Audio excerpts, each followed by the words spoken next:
জুলাই গণঅভ্যুত্থানে ঢাকার আশুলিয়ায় ৫ মরদেহ ও জীবিত একজনকে পোড়ানো সহ ৭ জনকে হত্যার দায়ে মানবতা বিরোধী অপরাধের মামলায় অভিযোগ গঠনের শুনানি শেষ করেছে রাষ্ট্রপক্ষ।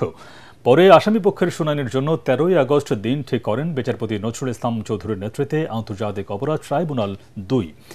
এদিকে রামপুরায় ২ জনকে হত্যা ও কারানিশে ঝুলে থাকা যুবককে গুলি করার ঘটনায় সাবেক ডিএমপি কমিশনার হাবিবুর রহমান সহ ৫ পুলিশ সদস্যের বিরুদ্ধে আনুষ্ঠানিক অভিযোগপত্র দাখিল করেছে প্রসিকিউশন।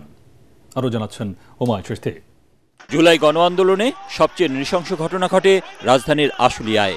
৫ আগস্ট স্বৈরাচার পতনের দিন বিকেলে আশুলিয়া থানার সামনে ৫ জনকে গুলি করে হত্যা করে পুলিশ। পুলিশের গুলিতে গুরুতর আহত হন আরও একজন। ৫টি মরদেহের সাথে আহত ওই ব্যক্তিকেও একটি গাড়িতে তুলে পুড়িয়ে দেয় পুলিশ। এর আগের দিন পুলিশ শাহাবুল ইসলাম নামে একজনকে গুলি করে হত্যা করে। আলোচিত এ মামলার তদন্ত প্রতিবেদন গত ১৯ জুন প্রসিকিউশনের কাছে জমা দেয় তদন্ত সংস্থা। ২রা জুলাই ১৬ জনকে আসামি করে আনুষ্ঠানিক অভিযোগপত্র জমা দেয় প্রসিকিউশন। বৃহস্পতিবার সকালে এ মামলার ১৬ আসামির মধ্যে গ্রেপ্তার থাকা ৮ আসামিকে ট্রাইব্যুনালে হাজির করা হয়। পরে অভিযোগ গঠনের ওপর শুনানি করে রাষ্ট্রপক্ষ।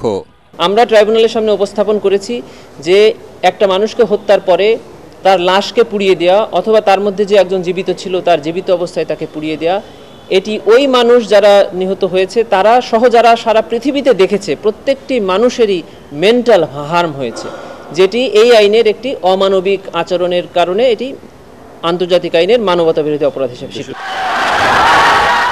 এদিকে ছাত্র জনতার আন্দোলন চলাকালে ১৯ জুলাই বিকেলে রামপুরায় নির্মাণাধীন ভবনের ছাদের কার্নিশের রড ধরে ঝুলে থাকা যুবক আমিরকে লক্ষ্য করে ৬টি গুলি করে এক পুলিশ সদস্য। গুলি করার ওই ঘটনা এবং আরও ২ জনকে হত্যার ঘটনার ১ বছর পরে আনুষ্ঠানিক অভিযোগপত্র জমা দিল প্রসিকিউশন।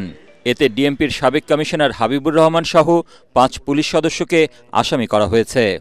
আত্মরক্ষার তাগিদে কার্নিশে ঝুলেছিল একজন ব্যক্তি, তাকে গুলি করা হয়েছিল।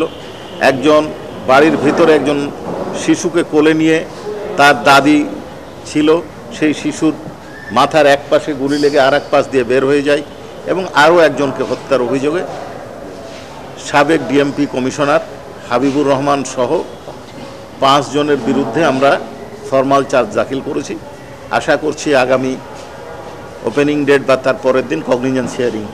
জুলাই গণ আন্দোলনে মানবতা বিরোধী অপরাধের মোট ৪টি অভিযোগ আমলে নিয়েছে ট্রাইব্যুনাল। এর মধ্যে ৩টিতে অভিযোগ গঠনের মাধ্যমে বিচার শুরু হয়েছে। হুমায়ুন চিশতি, এটিএন বাংলা, ঢাকা।